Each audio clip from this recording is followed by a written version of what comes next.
Hi, I'm Sarah from Blessed & Co, and I just thought I'd do a different video today with my business partner, Barry McDowell. Now, we've been getting some questions from landlords regarding the recent announcement from Boris Johnson earlier this week.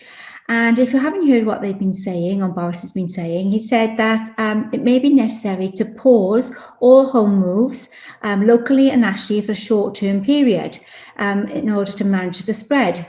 Now, obviously, this is happening in England at the moment, but what we're finding is that Wales usually follows shortly afterwards with the same sort of guidelines.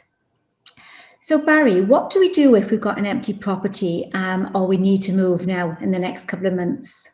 So if you're thinking about getting your property rented, don't delay. Now is the time before restrictions are more stringent restrictions are put in place, and Wales tends to be tougher than England on some of these. So if you're a landlord and a property empty, we can do an online video tour for you, and we can still continue to market your property, and we'll also be able to move people in within guidelines as the property is still empty. Also, if you're a landlord and you've had a property that's already rented, inspections are becoming far more difficult, obviously, because you cannot go in. But we have the software and the technology where we can conduct virtual inspections for you. So where we worked with you before or not, give us a call and we can help you. It's important that you continue to check your property during these times. Okay, that's really good advice, Barry. And then another question we're getting from landlords as well, just a quick one, is what do you do if your tenant's not paying at the moment and it's difficult for them to pay? And what can you do about the rental?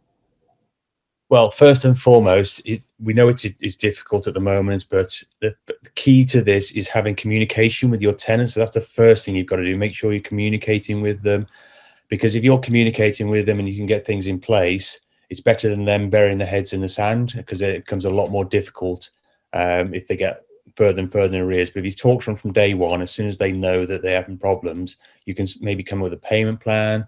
You can come to some agreement with them. But as long as you're talking, you will find it a lot easier. Now, tenants do have a lot of help out there. Unlike in England, the Welsh government have introduced tenant loans at a low interest rate, which can really help the tenants to make sure they can stay in their homes.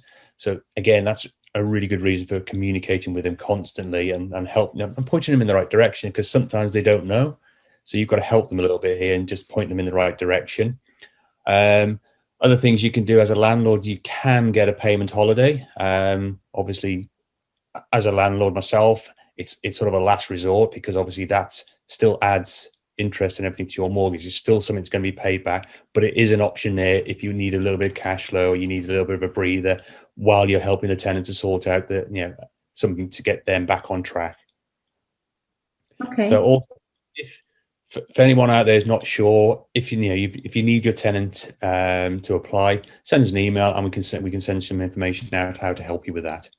Okay, so that's really good advice. So if your tenant is struggling at the moment, it's important that they get in touch with somebody, they get in touch with us, and we can obviously steer them in the right direction to get these tenant loans at the low interest rate. Absolutely, and the key to it is communication. So as soon as you notice that they are not paying, they're a few days late, get on the phone to them, just have a chat to them. It's not about having a go at them. It's about finding out where their situation is at and what you can do to help, and also what they can do to help themselves, because there's lots of things that they can maybe come back on or apply for, whether it's universal credit, whether it's these tenant loans. There's lots of help out there for tenants, far more in fact than there is for landlords. Okay, great. Thanks, Barry. That's really helpful. And we'll come back with some more questions in our next video. Thanks.